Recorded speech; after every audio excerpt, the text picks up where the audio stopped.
Dr. Kassam, you are one of the leading experts when it comes down to gut health, our ever-changing environment within our gut and candidly even outside of our gut. When our environment is constantly changing and things are just like moving around us, but our gut ecosystem is so imperative that it stays a certain way, how can we improve our gut health and even our microbiome in like an environment that's constantly changing and morphing with toxins and this and that? I think, so first of all, thank you for the invitation to come to your podcast or your show. I'm really excited to have a chance to kind of unpack a lot of topics today. I think that the world is changing. I think if you want to take a step back into the microbiome, just define what the microbiome is to get everyone on the same page, it's our other half, quite frankly. It's the nearly 100 trillion microbes that live on and in us. And these aren't just bystanders. These are an essential organ that are critical but just invisible to the naked eye. They're like our brain or our heart, but just invisible. They digest the foods we eat. They change your immune system and modulate it. They, in fact, release molecules that impact your mood, your metabolism, and even your longevity. Yet, to usher in the question you've had, we've had a very different perspective of microbes for a very long time. We have had, I would say, a perception that microbes are the bad guys. In fact, we've waged a modern war on microbes because we've really just thought at the first they're really tied to diseases. But we've learned very differently over time. We've waged this war where we've got, as you said, lots of things in our environment, antibiotics that are coming like candy, we're in hyper-sterile environments for our kids. These all have a very significant consequences on us. I think we've taken an atomic bomb when the scalpel has been needed. We've tried to actually kill all microbes, go towards sterility, but the consequences are really significant because we're not only just killing the bad guys, we're killing the good guys too, and that has led to a rise in a number of autoimmune conditions, allergic conditions, and metabolic conditions. And so just to ground us in the microbiome itself, that is the changing environment, and it's a really important environment that we have to know why we have something to do to try to arm ourselves to get better with. So over the last maybe 20, 30 years, what have we seen shift in terms of the microbiome? I mean, especially really more the last 50 years, but really in the last 20, 30, how have things changed in terms of the microbiome? Not necessarily research, but what we have seen about the human microbiome, maybe in a negative way, like what has shifted? Yeah, absolutely. So I think we've kind of gone through the climate change of our insides to some degree. And what we're seeing from not just a biology perspective, not necessarily the nuts and bolts of the microbes themselves, are the consequences of what happens when our immune system isn't properly trained. And when your immune system isn't properly trained, it gets jumpy, it gets hyperactive. And that hyperactive immune system has led to a rise in conditions like inflammatory bowel disease, Crohn's and colitis, multiple sclerosis, many other MS, many other autoimmune type conditions, as well as allergic diseases. You see kids have peanut allergies more or other types of food allergens more because, again, there's a different approach to how we're dealing with microbes very early. We know that children that have between 0 and 3 that get more antibiotics or come into the world with by a C-section as opposed to coming through the birth canal have more of these metabolic, allergic, and autoimmune conditions over time. And the science is very clear that the microbiome is a key driver of that. So what can we do, especially as adults? I mean, it's like if we could, reverse time and make it so we're not born via C-section and all these things that are out of our control. But I mean, what can we do as adults? Can we actually change our gut? Because when I think of changing our gut, I think of like a flash in the pan, temporary change that occurs, right? Like, I mean, I change my dietary habits, or I eat some more fiber, and I have like a wave of change in my gut. But I don't want to say we can permanently change the gut because that would be incorrect. But I mean, how can we make these lasting changes in our gut?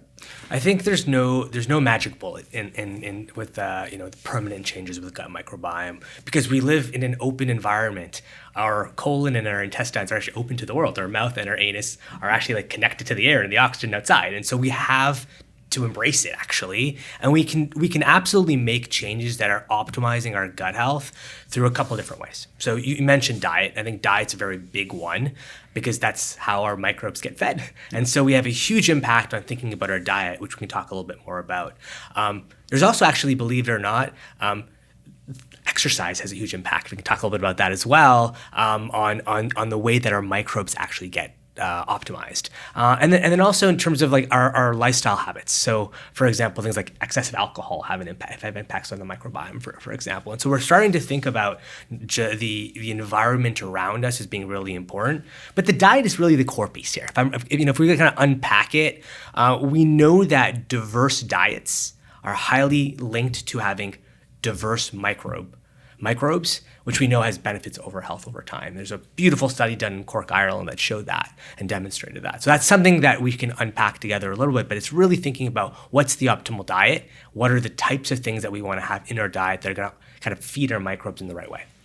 Do you think that, genetically and epigenetically that changes what the optimal biome is for a given person? I think that's a great question. That's still, right now, the jury's still out on exactly how to augment it. And so one of the things we're doing at Seed Health is looking at a very personalized diet to see how to optimize DS-01, one of the leading probiotics, specifically. Not just general broad strokes, things like fibers are generally good, we can talk more about that, or fermented foods. These are generally good things. But are there specific things to optimize specific microbes over time? I would say the one key set of microbes that are really, really important are metabolites called butyrate. Butyrate's like the master molecule in the microbiome, has massive benefits across a lot of biology, everything from metabolism to inflammation to barrier function and everything in between. What's really important to think about is what are the foods or what are the tools to be able to optimize butyrate? So what are the prebiotics or what are the additional ways to optimize butyrate? And so that's kind of one thing that I think a lot about is specifically around that pathway. So when you look at butyrate as a whole, I think sometimes people might get a little confused. They think, okay, obviously things like butter have high amounts of butyrate, but those are not the kinds of things that translate directly into butyrate production, right? Like food can be high in butyric acid, but not necessarily butyrate producing or encourage butyrate production. So I wanted to clear that up because I think I don't have a problem with butter, but it's not quite like that, right? Correct. The butyrate that we're talking about is actually a short-chain fatty acid, which is actually produced by microbes, by a certain set of microbes. Not all microbes have this capability, but certain microbes. And so if you want to zone out to why does this matter actually, because I think we're getting a real technical perspective. So let's take a step back. So one area a lot of people are really interested in is longevity, right? People want to have a healthier lifespan over time. And so there was this really interesting study that was done out of Seattle, and they took 9,000 patients, individuals between 18 and 101, and they looked at their microbiome and they associated with the health span over time. And they kind of found two really interesting findings. First finding was individuals that had a more diverse microbiome had a more healthy lifespan. Interesting. Kind of makes sense. Second one, individuals that had a poor lifespan had less butyrate-producing organisms. These are the organisms, which is really interesting. But then, Thomas, you have to ask the question, but is that chicken or the egg? Is the cause or the consequences? And so, follow-on studies were done, but looking at mouse models, a really nice way to interrogate the biology, the mechanism of action. And so two that I'll mention to you because they were startling to me and I think really interesting. So the first was they took mice that were old and young. They took the old mice stool and put it into the young mouse. And the young mouse, three things happened. Their inflammation in their brain went up, and including overactivity of something called microglia. Both of these are associated with neurodegenerative diseases like dementia and Alzheimer's. 2, their barrier function in their gut got worse. Really, really interesting. And 3, actually, their retinas got inflamed and age-related retinal changes happened when you take that old stool from the mouse into the young mouse. But what about the other way around? Because that's something you can do, right? What can we do? It's the exact opposite. It was beautiful to see the young mouse stool into the old mouse decrease the inflammation in the brain and the overactivity of the microglia. 2, it optimized the barrier function in the gut, including systemic inflammation symptoms. And 3, it decreased the inflammation in the retina, things like complement C3. Massively interesting, but it's still not at butyrate yet. Because what was that butyrate you kept talking about, right? So now we know it has a consequence, real consequences directionally, but why? Yep. Why? That's the key question. So another study was done in Sweden, and they did a similar work with mice, but they looked at the metabolite pathways, and they identified that it was butyrate. Butyrate was driving the biology here. Specifically, butyrate was able to increase a couple of really key longevity pathways. For those that are technical and getting into the biohacker mode, it increased fibroblast growth factor 21, it increased AMPK, and it decreased mTOR. So these are things that help our bodies like take away broken down cells, helps autophagy. And so that was something that I thought was really interesting because it linked the biology of like in mice all the way and to looking at the epidemiology in humans and putting that together. To me, it's just one story in one very small area in longevity that articulates that the importance of that microbiome mediated butyrate. So it really matters. If as we progress in the research, do you think that we're going to see that diversity is less important and more like laser focusing on butyrate producing bacteria? I think it's going to be a question of what we're trying to treat, and what we're trying to address. I think for everyday health, diversity is a very good factor because often it allows you to do two things. Thing number one is it allows you to have something called colonization resistance. That means it's like out competing, it's fending off the bad bacteria, both pathogens, the ones that can cause disease, but also something we call pathobionts. Pathobionts are the bugs that are not necessarily infectious diseases, but are ones that lead to, in the right context, in the right environment, inflammation or other bad biology effectively. And so that's kind of one mechanism. But also, as you said, is also focusing on butyrate as one example of a pathway that can help decrease both optimize the barrier function, decrease inflammation, and overall generate a lot of benefits. And I know I'm talking to a microbiome specialist, so this question might even seem elementary or even foolish. But if you had to pick one that's more important, microbiome or gut barrier integrity? Ooh, it's a great question because they're so intertwined. Having an appropriate microbiome, one of the biggest drivers and functions of the microbiome, the organ itself, is barrier function. Okay. So it's tied together. Got it. So I think you don't want to kind of separate them out because that's one of the major functions of it. That microbiome has a huge optimization of the barrier itself, and we're really proud to do a study in this area. Actually, I'll tell you about it. So we. The question I get as a gastroenterologist often is, Zain, I had a bunch of antibiotics. Which probiotic should I take? And there's been a lot of controversy around, antibiotics and probiotics and which ones. And there's a very famous study that said, oh, no, actually probiotics make your gut bacteria worse after antibiotics.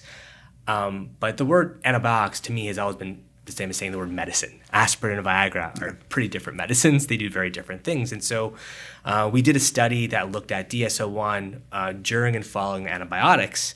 And we showed three really important things compared to placebo. So first, we increased the diversity. Good. That's great. Checkbox. 2, we increased the beneficial microbes about 175-fold, things like bifidose and lactose, which we can talk more about. And 3, we optimized the barrier function. And that was really important with the gold standard biomarker called a lactose mannitol, a lactose-based test. And we were the first to really kind of do that with the gold standard test. There was a study that was done that looked at over 500 people in 8 studies, and no other probiotic was able to optimize on that gold standard metric, which is really interesting. We improved about 50%, which is incredible. So we're really proud about that in a pragmatic way.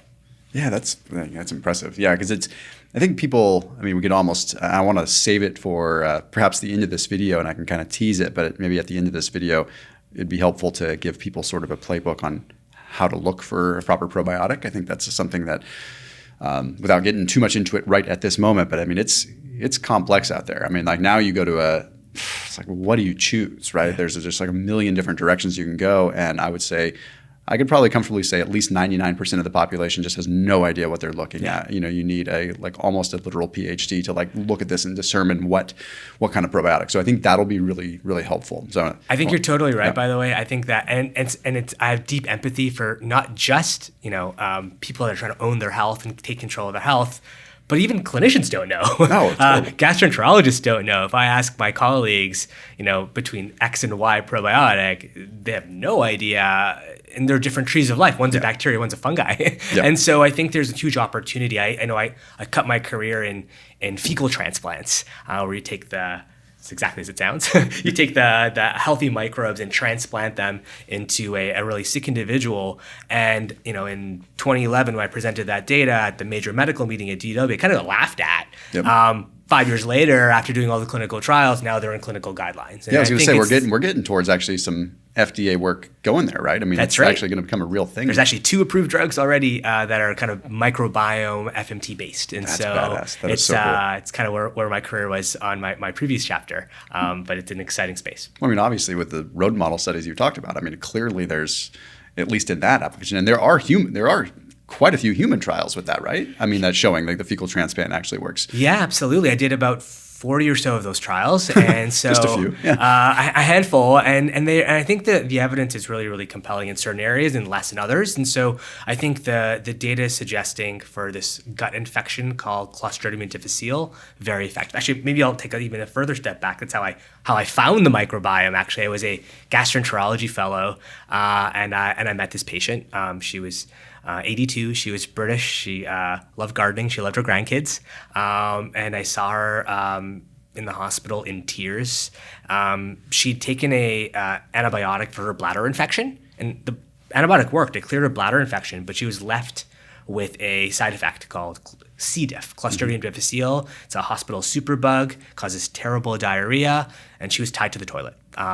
She wanted her colon removed. She was so sick. And we gave her the most potent antibiotics we had. Nothing worked for her. And we then turned to basically a science that was first described in 5th century China and then largely forgotten, a fecal transplant, literally taking the healthy stool from her nephew and transplanting into her with one very messy enema. And she was cured. 48 hours later, she was gardening, and it was like the closest thing to a miracle I'd seen in medicine. And that took me on my journey to the microbiome. I went off to Harvard to do my clinical trials training, then MIT to do a postdoc in machine learning, applied to the microbiome, and I've been spent the last decade building and scaling microbiome companies to make an impact on people. Wow. Is that something that you think is ever going to like translate into like a capsule? That's essentially, so I did one company, was called co-founder and chief medical officer of Open Biome, where we scaled fecal transplants to treat about 75,000 patients across about 1,600 hospitals in about a couple years. So really, really fast growth. And then we started another company, co-founder and chief medical officer of a company called Finch Therapeutics, which made microbiome medicines in a capsule, and also used machine learning to identify not the entire microbiome, but what specific microbes are driving the effect in a condition called inflammatory bowel disease or ulcerative colitis specifically. Man, that is so wild. Yeah. That is super cool. I'm going to come back to gut barrier for just a second, because I'm curious your take. Obviously, you might be in somewhat of a silo with this question, so I'm taking that into account. But how much of inflammation as a whole, in your opinion, is rooted from the gut? It's, Aristotle once said that all disease begins in the gut, and I don't think he was wrong. There's a huge driver of your inflammatory cascade driven by your immune system in your gut. We have a massive set of biology that's happening, and that interplay between the outside world and the bacteria in our bodies is a huge driver of immunity. And so inflammation and immunity is a significant part of that comes from your gut. Is it? And, most people, at least people that watch this channel, are probably familiar with LPS, talking about that. Does it go beyond that? I mean, that's just kind of like, I know there's a hallmark that we use, like in the research setting, it's like, induce with LPS, all these, because are there other inflammatory sort of signals that are occurring independent of just lipopolysaccharides? And maybe for those that aren't familiar, maybe a quick overview of that would actually be helpful too, just on LPS and how that works. Sure, absolutely. So yes, the answer is yes. There's other markers that do this, and I think the barrier function is really important. So let me kind of talk about 2 for now. I think it'd be easy and do more. So if your barrier is disrupted, your tight junctions, the cells aren't really tight together, and there's the reasons why you have that. Then essentially the outside world can interface with the lumen and can set off your immune system. So LPS is one example of a marker that can do that. Essentially a bacterial byproduct that enables that, and that leads to kind of systemic inflammation more broadly. Another one is called P-cresol, which you may have heard about. And this is also another marker that if you have a leaky barrier, P-cresol can kind of leak through and actually elicits a lot of systemic inflammation. In fact, that inflammation's been tied to neuroinflammation. And so, for example, children with like autism have higher levels of P-cresol, which is tied to the barrier function, and also have more inflammation in the brain, especially in that microglia area we were talking about before, as well. So that's something that's been kind of well established, and so many other markers, and then at least some more broad systemic inflammation, things like IL-1 and TNF, and there's many kind of markers of inflammation that you can measure, but a lot of it begins in the gut. It's sometimes I would dance lightly around this, but just because YouTube can be kind of funny. But I think in this case, like it's just hit it directly. I mean, is there strong evidence that a compromised gut will lead to like more frequent illness, even things like colds and things like that? I think that a compromised gut has an outsized impact on health more than people think. I think it has a huge impact on many health factors. I think we can talk broadly about things. But yes, it has an impact on your immune system, right? It has an impact on your bowel habits, it has an impact on your metabolism, it has an impact on your mood, actually, right? The gut-brain axis we can talk a lot about. But the molecules in which the gut makes are systemic. And I think that's just one element of it. So if you talk about, like, if you want to break it down, for example, like there's more serotonin in your gut than there is in your brain, effectively, right? And we know that actually the gut, for example, is able to release oxytocin through the brain, through the vagus nerve, which is the nerve that kind of connects. So some really interesting data out of Texas there that shows that. There's the nerve itself, which has a huge impact. And then there's the barrier function that leads to systemic inflammation and neuroinflammation. So, we're touching a lot of biology in the gut, and we're just starting to explore that. And that's like when I say that the microbiome is an invisible and important organ, it absolutely is.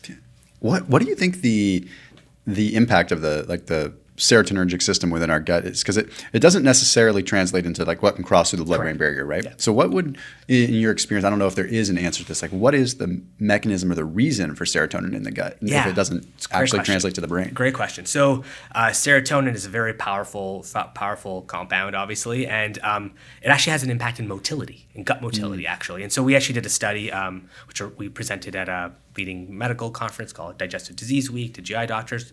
We did a trial in irritable bowel syndrome with Dr. Tony Lembo at Harvard and Beth Israel at the time. And we did a double-blind placebo-controlled trial, and we showed this huge, really meaningful impact in abdominal pain in individuals that got the treatment versus the placebo. And we showed an improvement in the microbiome. Great. But as I said, why? I always want to know why. And we showed that serotonin was actually increased in the DSO1 arm compared to the control. And the likely reason for that benefit in those symptoms, those GI symptoms of discomfort, was likely serotonin. Interesting. Yeah.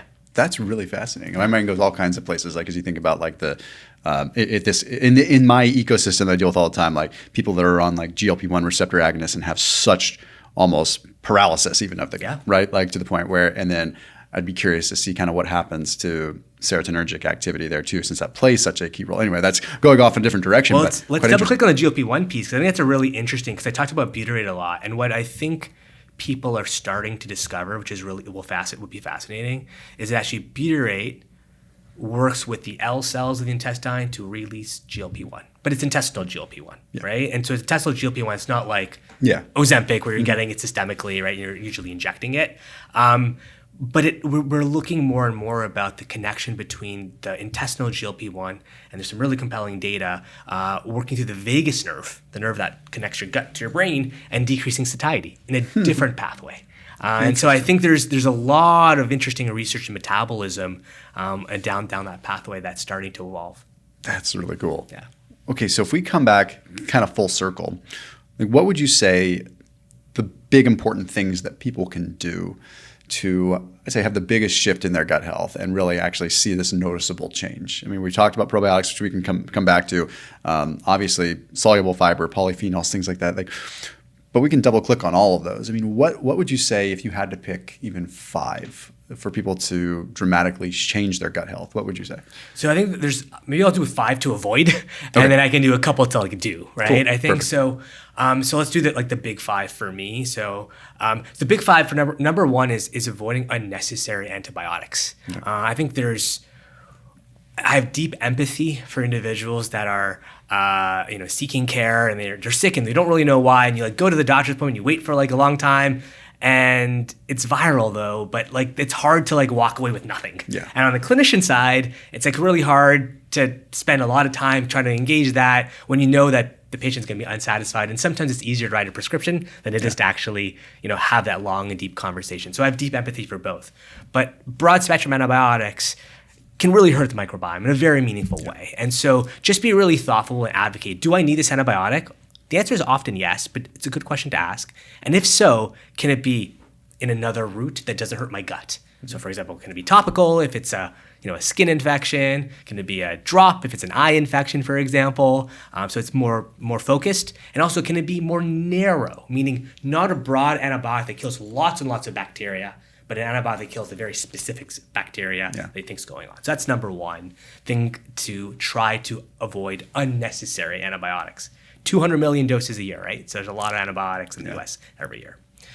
Number two is ultra-processed foods. I think there's this unfortunate scourge of moving away going towards convenient foods. I think I don't have to tell you this. This is something that's well known in the community. But things like additives, emulsifiers, stabilizers are pretty detrimental, and they're detrimental across three dimensions. So dimension number one is increases inflammation. We talked about that, and like that's really, really a big driver of inflammation. Two, actually decreases the barrier function, which is really, really important. Polysorbate. That's right, exactly. And then three, actually, depending on which specific ones, can actually decrease diversity as well. And so I think eating healthy sounds right, but avoiding ultra processed foods, additives. Is good. Appreciate the specificity there, though, because I think people get a little numb to hearing, okay, avoid, UPFs. Like it says, okay, sure, but like what, right? Exactly. And then there's like this constant. It's unfortunate that there's a constant back and forth about singular food ingredients, where it's like, oh, we can't be like complaining about that. We can't be worrying about that. We need to look at the big picture. But they are part of the big picture. Yeah. And it's no one's fear-mongering here. This is just reality. And unfortunately, things get roped in as generally recognized as safe. And the science just hasn't been dedicated enough for the FDA to say, hey, this maybe shouldn't be in food. So it's a frustrating discussion to have when you have these two polarizing sides. But I'm with you that like these singular things, especially in the rampant consumption that we have of them, especially for the gut, are hugely problematic. I totally agree with you. Yeah. I think the third one is excessive alcohol. I think that is there's really interesting work that looked at individuals that have excessive alcohol versus don't have excessive alcohol, and the diversity metrics are much better in individuals that are avoiding excessive alcohol. But again, chicken or the egg, same kind of question before. But there was a mouse model study that looked at intervention with alcohol and have shown that, in fact, that's a driver of decreasing key markers of the microbiome and diversity, including butyrate. So that's kind of one to kind of potentially avoid as well. So, okay, so with those few to avoid, and I'm sure there's other ones, and we can candidly do entirely episode. Exactly, I think we will do another episode. I would love to dive into like the polysorbate 80 and stuff like that a little bit more. So then, okay, with those things to avoid, then what are things that people could add into the mix? Absolutely. So number one, diverse diet is a good thing. It's great data from Cork that looked at the more diverse your diet, the more diverse your microbiome, and that correlated with fragility scores in the elderly in particular. So I think that's number one. Number two, prebiotics. I think we talk about being thoughtful about prebiotics and also fermented foods. There's a really nice paper out of Stanford recently that talked about fermented foods, diversity of fermented foods also being really important in optimizing the gut microbiome. And then, actually, real quick on the fermented foods, because I know up until like recently, I don't know up until recently or not, but most like a lion's share of the fermented food evidence was in fermented dairy, and it was like a little bit like did this recent study show that it's had more diversity of exactly things like kimchi or other factors that had other non-dairy elements. That's cool. Yeah, so I think that's the key. I've talked a lot in videos about like fermented dairy. At the end of the day, that's where most of the evidence is, and I have a lot of people being like, "Well, I can't do dairy, I'm screwed." Yeah. And then like the sauerkraut data was kind of weird, and kimchi is interesting because it also has the prebiotics in it too. You usually have the onion. It's a conflator for sure. Yeah, absolutely. I think it's. And you're right. I'm someone that's also can't really have dairy, and like kefir is great. Actually, the data is fantastic. You look at some of the data, for example, even in infectious diseases, it looks pretty darn good. And so, but it's tricky for many. Yeah.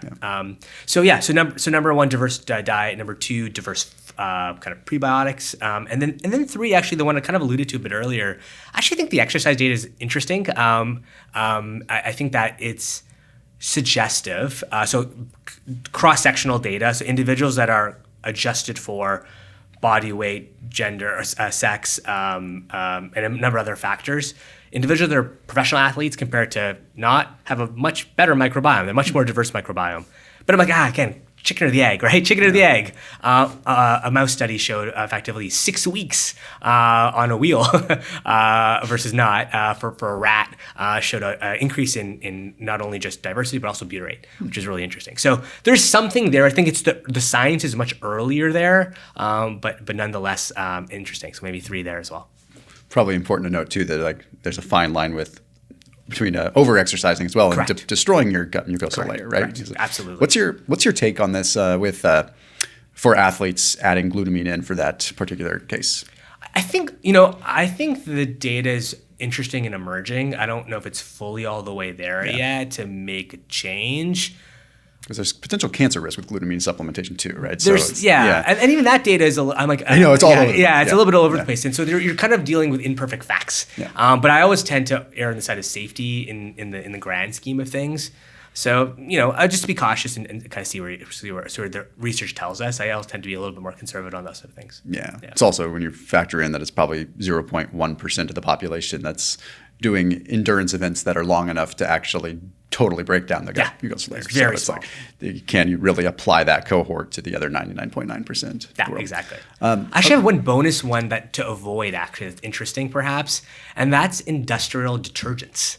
And so there's some really interesting work by Chesmi Adkis, who's a partner at ours at Seed. And he looked at essentially industrial detergents' impact on the microbiome and actually the cell barrier wall actually, and showed actually mostly industrial detergents, the kind of ready to wash, have a big breakdown on the barrier function. And so, when you go to a restaurant and have your ready to like drink glass, like maybe rinsing out a little rinse of like regular water and pouring that out might not be a bad move to wash off the resin that's already there. Interesting. Yeah. That's pretty wild. Yeah. Well, what about from a probiotic perspective? Like, how do people choose a good probiotic? And I know, obviously, you're chief medical officer at Seed. But the thing that I appreciate that people can translate and take away no matter what is you guys have done a lot of clinical studies, even if they're potentially not going to fly in your favor, right? Like you guys have just put your money where your mouth is with that. So I respect that from a scientific perspective, but it gives you a real good vantage point to look at like, okay, how do people choose a good probiotic? Yeah, absolutely. So I have I get this question a lot, and it's a really important one because you want to take something away, but I take the 4D approach. So the first D is look for a probiotic that has diversity. And just like a forest, diversity is a good thing, just like in our gut. In our gut, we want to increase the number of beneficial microbes to do that colonization resistance I was talking about a bit earlier. So you want to really pick a probiotic that's quite diverse. But most probiotics actually only just a single bug or a handful of bugs. And so try a DSO1's different than that. It's a 24 strain, so it has a broad spectrum with about 35,000 unique microbial genes. And so we're really proud to have the most diverse probiotic there. Number 2D is delivery. Just like in a forest, you need sunshine to grow, and if the sunshine doesn't get to the place where it needs to go, it's not going to work. Trees aren't going to grow. Yet most probiotics die in your stomach. Stomach acid's there, and one tries to negate that with increasing the dose, perhaps. But nonetheless, you really want to get the probiotics to the right place in the intestine. And DSO1's a little different than that. We have a targeted delivery technology, so a cap and cap, which allows for more precision release of the microbes in the right spot in the intestine for allowing it to grow. The third D is do-gooders. Just like in a forest, you need soil to make the plants grow. No soil, no good soil, no fertile soil, plants aren't going to grow. But most probiotics don't also include a prebiotic, which we feel is really important. Together becomes a symbiotic, prebiotic plus a probiotic.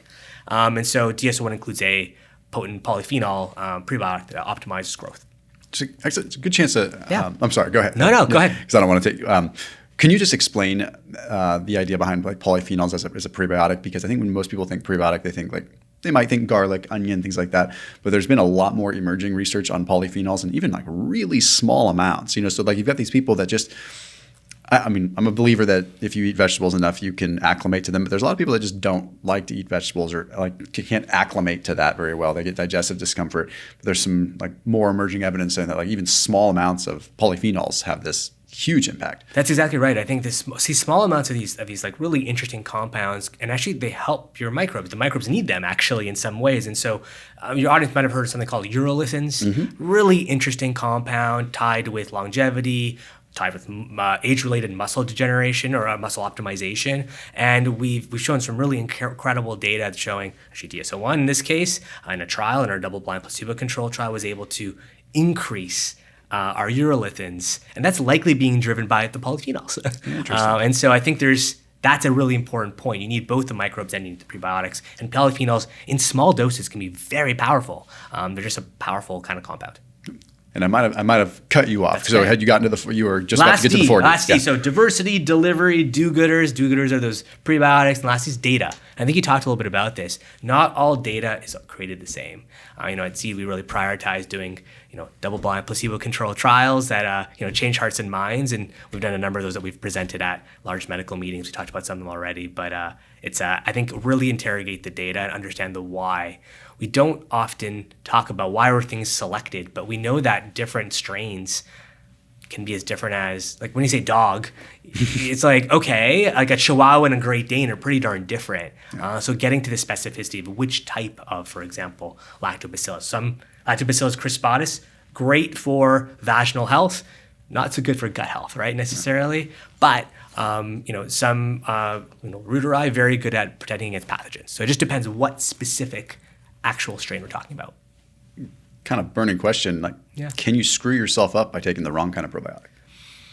I think generally probiotics have a long track record of safety for the most part. I think there's some emerging questions that I have about some of the next generation probiotics that don't have as much literature behind it. So for example, Akkermansia. I think a really interesting biology behind it on the metabolic side of the house, right? Really, really compelling.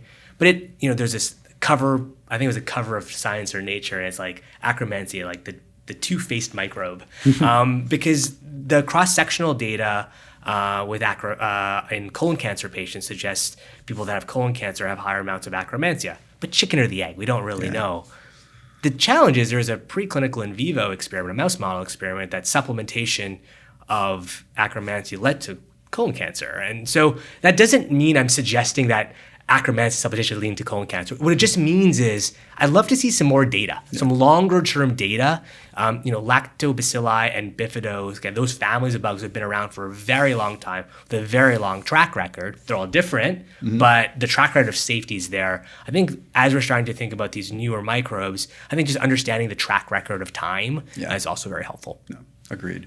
Well, I'll link out to the usual link that I have for people to try Seed as well. Because as far as probiotics are concerned, my own personal testimony, it's the only probiotic that I have actually felt a physical change from, within about 2 weeks. Like not just digestively, but complexion and performance in the gym, like just alertness. So there's something going on there, because until I met you guys at Seed, I really refrained from ever even promoting a probiotic, because most of them I thought were garbage. So that's an honest, legit gospel truth testimony. So I'll link out to that down below as well. And Doc, where can everyone find you? I'm at, you can find me on LinkedIn at Zain Kassam, but also Dr. Zain Says, DrZainSays on X, and seed.com. Right on, man. Thanks, brother. Appreciate it.